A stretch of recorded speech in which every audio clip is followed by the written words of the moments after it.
Hi, I'm Rebecca Balcárcel with Writers on Writing. Let's talk with poet and performer MichaelGuinn. You talked about how to, or mentioned moving the writing forward to another level. What advice do you have about how to do that, like to get a draft better and make it better? Well, my advice would be is after you've written something down, you go back and you read over it. And the one thing you want that writing to be able to do is to connect to people. You want to be able to connect to an audience.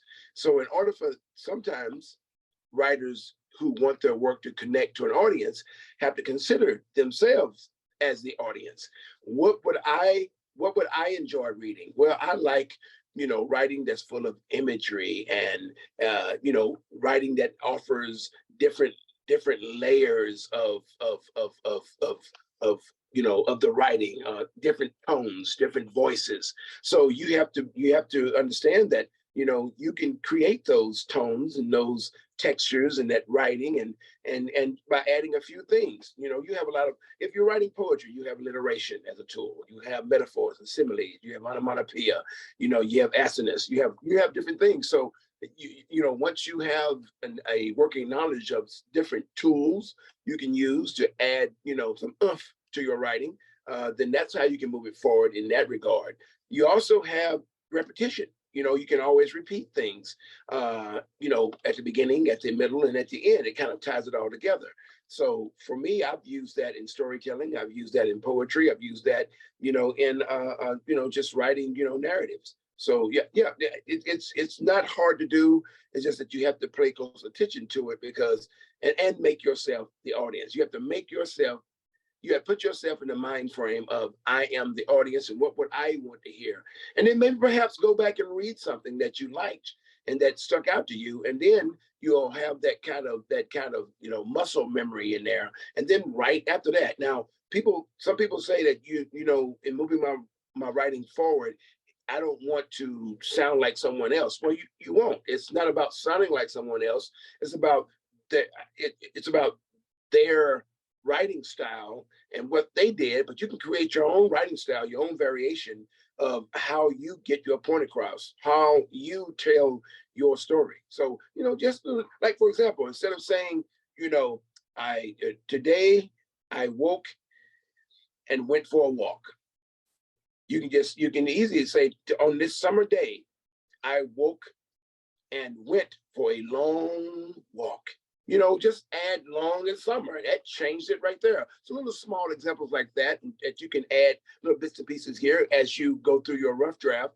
That's what you're looking for, is ways to make it stand out a little bit more, make it to say what you as the audience would want to hear if you were reading your work. That's what I would do.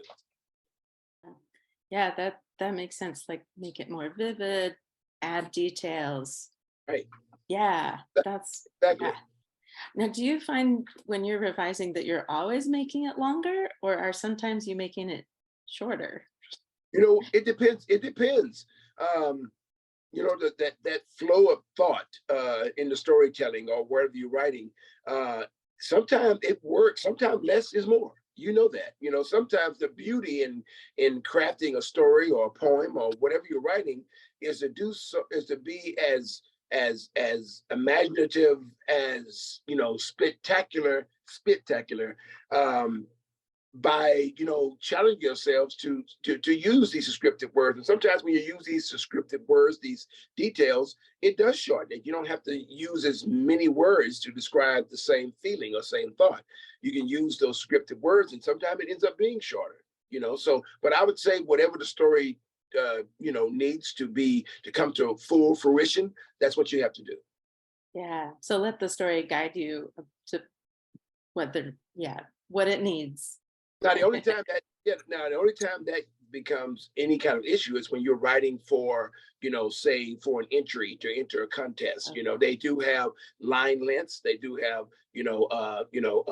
character lengths, they do have, page lengths like 500 words or 300 words or 24 lines, 50 characters per line. Then obviously that kind of forces you to be a little bit more creative in how you choose your words. But when you have, a little bit more time, then you can add more. So I would say, always adhere to the flow of the story, the rhythm in your heart, but at the same time, be aware that the readers, yeah, I think it's been researched, at least it was a few years ago, that at 3 minutes is when most people kind of tune out.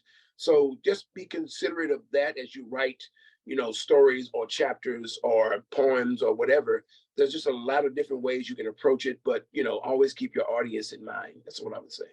Oh, yeah. Excellent.